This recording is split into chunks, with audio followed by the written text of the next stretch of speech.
कभी सोचा है सुपरमार्केट में जो एकदम ताजे फल और सब्जियां मिलती हैं वो इतनी परफेक्ट कैसे होती है? इसका जवाब किसी खेत में नहीं बल्कि उस साइंस में छिपा है जिससे हम ये सब उगाते हैं। वो पौधे जिन्हें हम खाते हैं, इस्तेमाल करते हैं और हाँ, जिनकी खूबसूरती को सराहते भी हैं। तो इस पूरी कहानी को समझने के लिए हम इसे 5 हिस्सों में देखेंगे। पौधों के बेसिक साइंस से लेकर उन्हें हमारी टेबल तक लाने के सफर तक। तो चलिए शुरू करते हैं पहले पड़ाव से। देखिए, कुछ भी उगाने से पहले हमें उस साइंस को समझना होगा जो इस पूरी चीज को एक सिस्टम में बांधता है, और वो है बागवानी, जिसे हम हॉर्टिकल्चर भी कहते हैं। तो ये हॉर्टिकल्चर आखिर है क्या? आसान भाषा में कहें तो ये उन पौधों का साइंस है जो सीधे सीधे हमारी जिंदगी का हिस्सा हैं। और ये सिर्फ खेती बाड़ी नहीं है, नहीं, ये तो एक कला और विज्ञान का मेल है जहां कुदरत और इंसान मिलकर कुछ कमाल का बनाते हैं। अच्छा, तो इस हॉर्टिकल्चर के भी 4 मेन पिलर्स हैं। हर एक की अपनी अलग दुनिया है। पहला है पोमोलॉजी, ये फलों का साइंस है, सेब, आम, सब कुछ। फिर आता है ओलेरीकल्चर, यानी सब्जियों की खेती, टमाटर से लेकर आलू तक। तीसरा है फ्लोरीकल्चर, फूलों की खूबसूरत दुनिया। और आखिर में पोस्ट हार्वेस्ट टेक्नोलॉजी, ये पक्का करती है कि मेहनत से उगाई गई फसल बर्बाद ना हो। ठीक है, तो बेसिक्स तो समझ आ गए।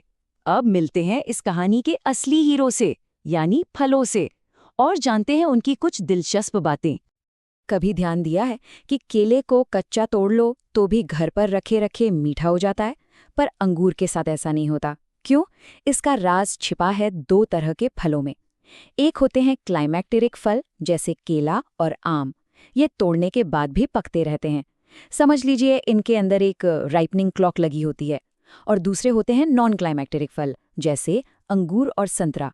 इनको पेड़ पर ही पूरा पकना पड़ता है। यही वजह है कि इन्हें कब तोड़ना है और बेचना है, ये जानना बहुत जरूरी हो जाता है। और पता है, हमारे इन फलों और सब्जियों के बड़े मजेदार निकनेम भी हैं। टमाटर को कभी वुल्फ एप्पल कहते थे, आलू को गरीब का दोस्त कहा जाता था और अमरूद को गरीब का सेब।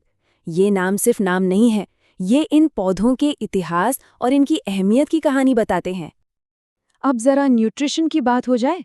अगर विटामिन सी का कोई पावर हाउस है तो वो है बारबाडोस चेरी। प्रोटीन चाहिए तो काजू है ना? और कार्बोहाइड्रेट के लिए किशमिश से बेहतर क्या होगा? कमाल है ना, कैसे कुदरत ने इन छोटे छोटे फलों में न्यूट्रिशन का पूरा खजाना पैक कर दिया है। ठीक है, पौधों को समझ लिया, पर सवाल ये है कि और नए पौधे कैसे बनाएं? यहीं पर एंट्री होती है प्रोपगेशन की, यानी पौधे से पौधा बनाने की कला। तो देखिए, नए पौधे बनाने के मोटे तौर पे 2 रास्ते हैं। एक है लैंगिक, यानी सेक्सुअल प्रोपगेशन, मतलब बीज से पौधा उगाना। इसमें जेनेटिक वैरायटी मिलती है, यानी हर पौधा थोड़ा अलग हो सकता है। और दूसरा है अलैंगिक या एसेक्सुअल प्रोपगेशन। इसमें पौधे के किसी हिस्से से ही नया पौधा बना लेते हैं, जो बिल्कुल पेरेंट प्लांट का क्लोन होता है, एकदम ट्रू टू टाइप। गुलाब और आम जैसे पौधों के लिए अक्सर यही तरीका इस्तेमाल होता है। और ये जो क्लोनिंग है ना, इसके कई जादुई तरीके हैं, जैसे कटिंग, जिसमें बस एक टहनी से नया पौधा बन जाता है। लेयरिंग, जिसमें टहनी को झुकाकर मिट्टी में दबा देते हैं और उसमें जड़ें आ जाती हैं। और ग्राफ्टिंग, जहां 2 पौधों को जोड़कर एक सुपर प्लांट तैयार किया जाता है। ये सब हॉर्टिकल्चर की बहुत ही स्मार्ट टेक्निक्स हैं। तो ये ग्राफ्टिंग होती कैसे है? बहुत सिंपल है, 4 स्टेप्स में समझिए। सबसे पहले एक मजबूत जड़ वाला हिस्सा, जिसे रूट स्टॉक कहते हैं, और एक अच्छे फल फूल वाला हिस्सा, जिसे सांकुर या सायन कहते हैं, उसे चुनते हैं।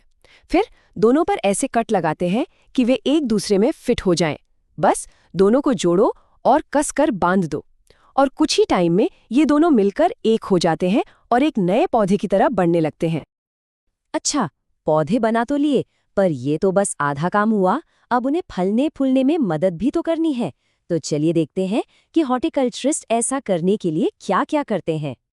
एक बात सोचिए, पौधे को कैसे पता चलता है कि अब बड़ा होना है, या फल गिराने का टाइम आ गया है, या फिर अब सोने का वक्त है? उनके पास दिमाग तो होता नहीं। तो इसका जवाब है उनके अंदर मौजूद केमिकल मैसेंजर्स में, जिन्हें हम प्लांट हार्मोन्स कहते हैं।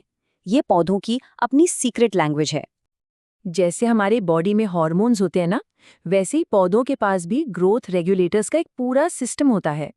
कुछ होते हैं ग्रोथ प्रमोटर्स जो ग्रोथ को बढ़ाते हैं, जैसे ऑक्सिन्स जो जड़ें बनाने में मदद करते हैं, और कुछ होते हैं ग्रोथ इनहिबिटर्स जो ग्रोथ को रोकते हैं, जैसे एब्सिसिक एसिड जो मुश्किल हालात में पौधे को सुला देता है, मतलब डॉर्मेंसी में भेज देता है। कमाल का बैलेंस है ये। और ये जो ऑक्सिन्स है ना, इन्हें हल्के में मत लेना। ये एक ही केमिकल है, लेकिन इसकी मात्रा बदलने से इसका काम पूरी तरह बदल जाता है।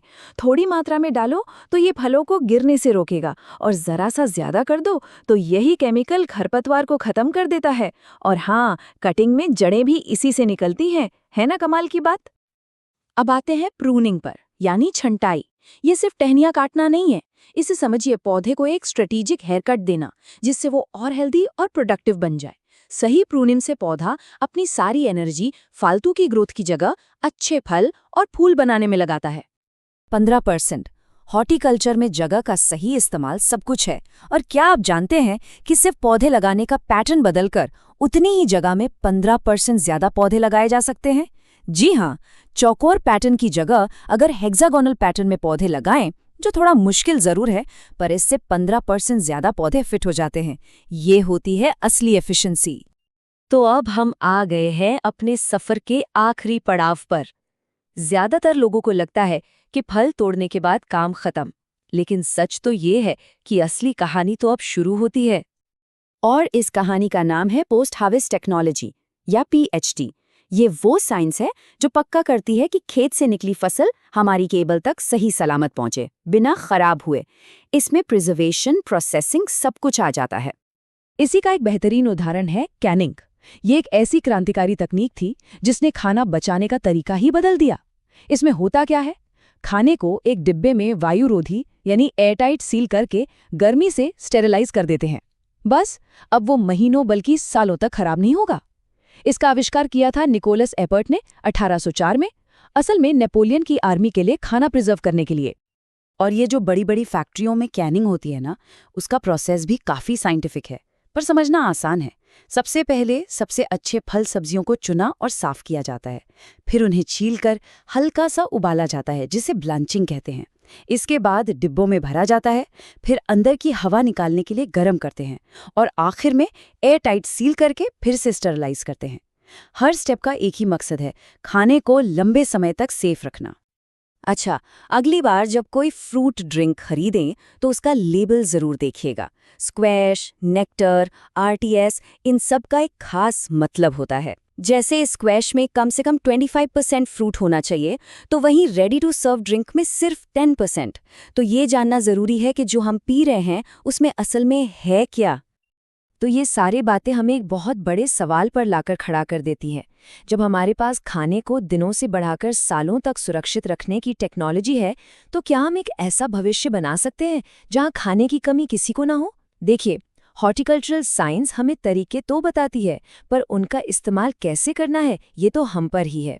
अगली बार जब आप सुपरमार्केट जाएं तो हाथ में कोई सेब या टमाटर उठाकर एक पल के लिए जरूर सोचिएगा कि उसने आपकी प्लेट तक पहुंचने के लिए कितना लंबा और साइंटिफिक सफर तय किया है।